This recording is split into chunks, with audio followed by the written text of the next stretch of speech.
Keeping It Due, episode 6. Ladies and gentlemen, welcome to this podcast. Thank you so much for listening. I appreciate each and every one of you guys who tune in week in and week out. We are on the 6th episode, guys. This is truly amazing. This is good. I just want to say thank you. If you're new to this here podcast, you can find this podcast on Anchor/Keeping It Due. That's Anchor FM. Anchor.fm. Sorry, I'm totally messing this up, but it's Anchor.fm/Keeping It Due. That's where you can find this for audio only. You can find this podcast there, or if you're on YouTube, just type Keeping It Due. You can find it there. And if you're new, welcome. Here we talk about all kinds of things that are pop culture related and relevant and new and fresh that I felt like I should talk about on this here podcast. So please don't be afraid to engage, okay? Get in that comment section and type out what you feel, what you like, what you dislike, your views on what I've talked about. It's highly encouraged. So please get interactive, like, comment, and share. Don't keep the good times to yourself, ladies and gentlemen. Spread the podcast with your people out there, okay? Let them also have a good time with you and me, okay? Anyway, so today I want to talk about recently. As a matter of fact, it was today. So by the time you're hearing this, it was yesterday. Not to confuse you, but today on the night for here in Kenya, I watched it on the 29th of this November 2020, but the fight was supposed to go down 28th of November 2020 in the US because it was a fight in the US. The headline fight was between two former heavyweight champions, legends in their own right, 50-year-old men, okay? You had Roy Jones Jr. and you had the Iron Mike Tyson squaring it up in the ring, putting their dukes up, boxing it out, okay? Now, I want to preface this by saying I am not the most avid follower of boxing. I don't watch boxing that much, but I am very much aware of the prowess of these two individuals, okay? Roy Jones Jr. has won so many different titles, okay? Arguably one of the quickest people in the ring in terms of his reflexes, his punching. He was dominant, okay? And Mike Tyson had a winning streak like none other. What was it? I don't know the exact record, but he had a span of fights in which he was just knocking out people. Like he was the knockout king. Like if you got in a ring with this man, then prayers to you, my good guy, because you are going to get knocked out chances. You are going to get knocked out. The chance was very high. It was very, very high. That's how dominant he was. So much so that there was even a time when he bit off somebody's ear. Now that doesn't count as a knockout, but that counts as just how ruthless this man was in the ring. And he would bring it every time he would get into the ring. So, but that was back in their heydays, though. That was decades ago. Well, yeah, let's say decade ago. These men are way out of their prime. Roy Jones Jr. was 51 at the time of this fight. Mike Tyson was 54. Both of them looking like somebody's uncle in the ring, I'm not gonna lie. But for 50-year-olds, man, they are in shape. Man, were they like, I could only wish to be in that much shape when I am 50. Well, not only wish, I mean, I'm gonna get there. You know, I get it in a little bit. You know, I do exercise, but these men were fit. I mean, there's no comparison to how they used to be, because these men back in the day, Mike had Mike had a physique. And these are big guys, man. These are big guys. I think Mike was something about 200 plus pounds. What is that? Like 100 kilos beyond? Big men. And that's all just muscle. And Mike had this strength about him. The punches, the power. Even at the end of this fight, man, Roy Jones Jr. was basically talking about how, whenever Mike would punch him with the body shots basically, I mean, it's in the name, but when the guy hits you in just body hits, like nowhere near the face, in the chest, mid region, stomach, that sort of reason, that sort of area, that was a body shot. Whenever Mike would hit Roy in that area, he would say he would feel it. Like he knew this guy had power. And he had to take it throughout the fight. Cause majority of the fight, I watched the fight. Majority of the fight, these men, especially Roy, he was doing this. And shout out to Snoop and everybody else who was on the commentary team for this fight. I mean, Snoop just made it that much more better. Snoop Dogg should be given a contract to commentate every fight from now on. He should be given a contract to commentate for some NBA games, especially the finals. I would love to hear Snoop Dogg commentate during the NBA finals. He should be commentating for football. Can you imagine hearing Snoop commentate for football? World Cup, FIFA, if you're listening to this, man, get Snoop to commentate some of the World Cup games, because it was a good time. It was his little little things he would sprinkle in there, and knowledgeable. Snoop, because he says he follows boxing for a long time. He was quite knowledgeable. I mean, he knew the technicalities of boxing. And then of course, Snoop being the way he is, he's carefree, he easygoing, nice flow. Like he just brought an extra aura to the fight that was just very enjoyable. It made watching very, very enjoyable. But anyway, we're running away from it. The fight was basically Roy grabbing onto Mike, because he knew if he gave Mike the space to just freely throw his punches, he would get a punch would connect to him and Roy wouldn't know what to do. So he knew that by grabbing on to Mike to frustrate the guy before he's able to get his signature hooks in. Hooks are like the type of punches that you do, for those of you guys who aren't educated on boxing, okay? If he would get a signature hit from Mike Tyson, the freight train of a punch from Mike Tyson, he knew that fight would be over. So he knew the way to get around this was to make sure that, number one, he frustrates Mike. Make sure that he gets out of a rhythm. Number two, keep him as close as possible, because with the punch, you need reach for some of the power. You know what I mean? And when Mike would punch somebody, because I've watched some of his older fights, when Mike would punch somebody for the KO, there was a bit of a wind up, so that when the punch connects to the face of his opponent, that punch was taking that dude out. And that's exactly what Mike would always intend to do. So that was part of Roy's strategy, and we saw it throughout the fight. That's exactly what would happen every time. Seems like Mike was getting into a rhythm with the punches. Some punches were threatening to connect, or Roy still had some speed on him. He was dipping and ducking and dodging.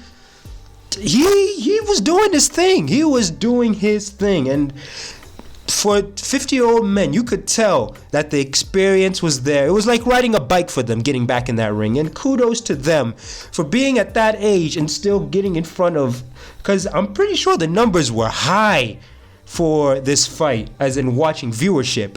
So getting in front of millions of viewers, although I'm pretty sure they would have liked the experience if it was in front of a large audience, but because of the times that we live in currently, that wasn't possible. Hopefully soon come they can be able to do it in front of a grand stage, in front of many people, and I'm pretty sure the atmosphere will be amazing. I'm just thinking about that right now. The atmosphere with two legends just having an exhibition fight, that would be nuts. It would be amazing. But because of the times that we live in, that was not what happened. That's not what went down. But that was predominantly a lot of the fight. And I thought, because from what I saw, Mike did get a whole lot more punches in than Roy did. So I thought he won. But come to the end of the fight, when they're announcing who won the fight, it was a draw. It was a draw. I mean, even them, when they were being interviewed at the end of the fight, you could tell that they were like, a draw? Really? Like, none of them wanted it to be a draw. Both of them felt like they won.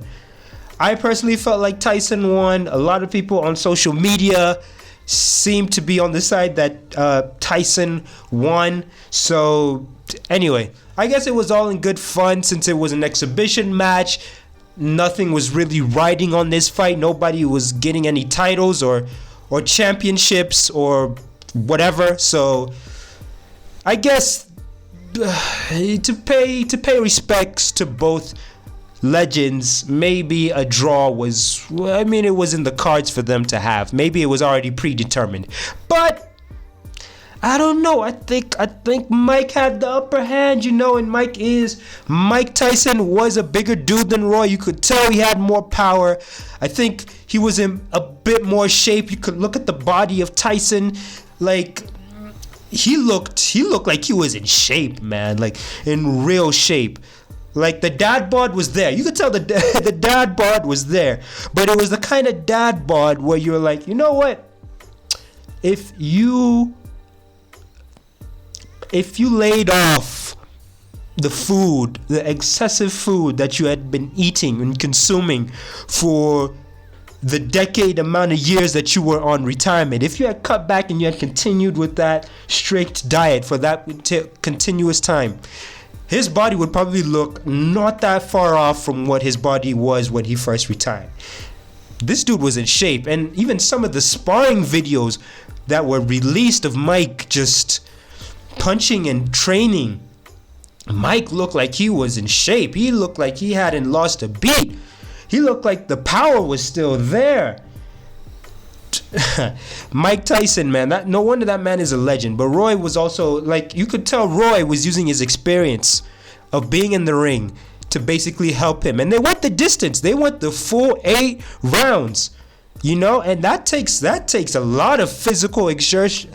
You have to exert yourself physically for that amount of time. And boxing, by the way, it's an intense sport. Like, you're exerting a lot of energy for a short period of time, and your adrenaline is at an all-time high. So all of this to be going on, and you lasting with somebody else who's equally as fit as you and has that same level of experience and is almost in the same caliber as you, to last that long, man, kudos to those two men for doing what they did and entertaining the masses. At least get their minds off of what has been happening in the world for that period, because this year has been a trip. This year has been something else, and thank God it's almost over. But those moments, man, those moments that take you away from what's been happening in the world during this year have been spectacular. Like the verses where the two artists and the two producers would get together and put their hits, let their hits duke it out for them, and then this charity match or exhibition match, a real relief, a real break from the hardships that have been happening throughout this year. So kudos to those two men for doing so. Now, on to the meme of the fight, because this fight was a meme, man. It was a meme. That's all I can say. It was a joke, because this fight was between Jake Paul the former YouTuber, Vine star, social media guy, versus the athlete, the former dunk contest champion, former NBA player, Nate Robinson. Okay, so building up to this fight, people thought that Nate had this in the bag because, I mean, this man was still physically fit. He still had that athleticism in him. I mean, it looked like the odds were for him. Nobody thought that Jake would get a second round KO. Jake hit him in the second round with a right hook to the face that had Nate on the floor looking like he was just about to get his 5 o'clock massage. Like, this dude was laid out on the canvas. Like, him and the canvas got very intimate, man, by the way, because this man was knocked the hell out. I was not expecting that, especially on the second round from a kid. Okay? This kid just got into boxing. Was it 2 years ago? Jake Paul is that guy who you love to hate, but you gotta respect the man. I mean, he must have worked his ass off to be able to get to the point where you can knock out somebody on a global stage like that. Like, that kind of confidence. I'm pretty sure his ego is at an all-time high now. An all-time high. There's so many memes out right now of Nate Robinson. Oh gosh, Nate, why did you have to step into the ring? If you weren't gonna bring it, why did you step into the ring? Man, it was something. Like, even like celebrities were on the socials basically laughing at the guy. I remember watching a story of Chris Brown when Jake was being announced as the winner, just laughing because we did not expect that. We did not see that coming. I mean, wow. I don't think even Nate would I mean, it would take, respect to him for stepping into the ring, man. Anybody who can step into the ring and fight in front of millions, there's a certain level of respect that comes with that. So I have all that respect for Nate. But yo, man, I think he would have to lay low for a bit. I don't think, even coming back to the NBA stage, man, getting knocked out by somebody who isn't even a boxer. I mean, he is a boxer now, I guess, because he's won every fight that Jake Paul has been in, he has won. So you have to give him his respects for that. But my gosh. My gosh, what an entertaining night / morning, because I had the privilege of watching the fight this morning. It was entertaining.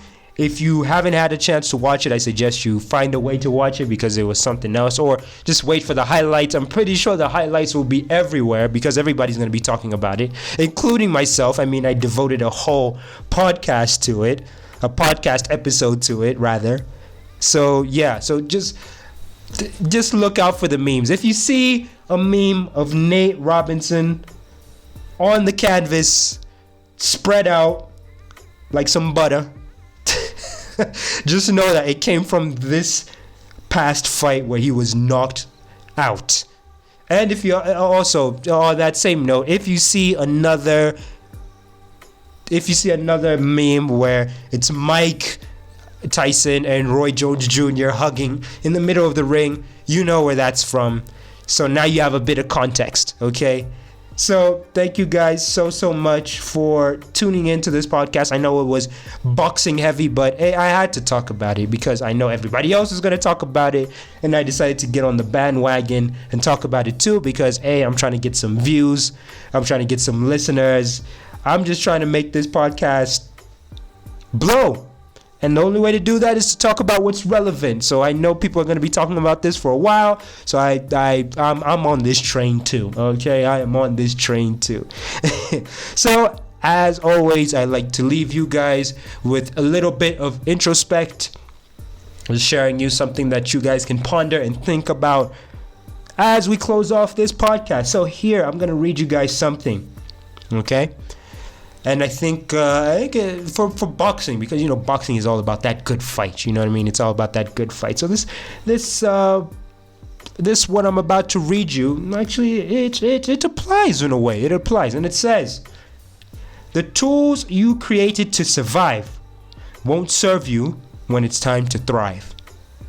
We create defense mechanisms to shield us against trauma of our youth, but they can only be damaging once we are out of those situations and will often lead to self-sabotage." Okay? Now, take that as you will. I felt that quote actually spoke to me at the time that I saw it. So I figured I'd share it on this here podcast with you guys. Anyway, guys, thank you so much. It's been a pleasure. Please make sure to like, share, and subscribe if you're listening to this on YouTube. If you're on Audacity, please share the link. Let's get these listeners up. Let's get this viewership up. And let's grow this podcast together because we are a community, okay? Okay, so I'll check you guys in the next episode. Peace.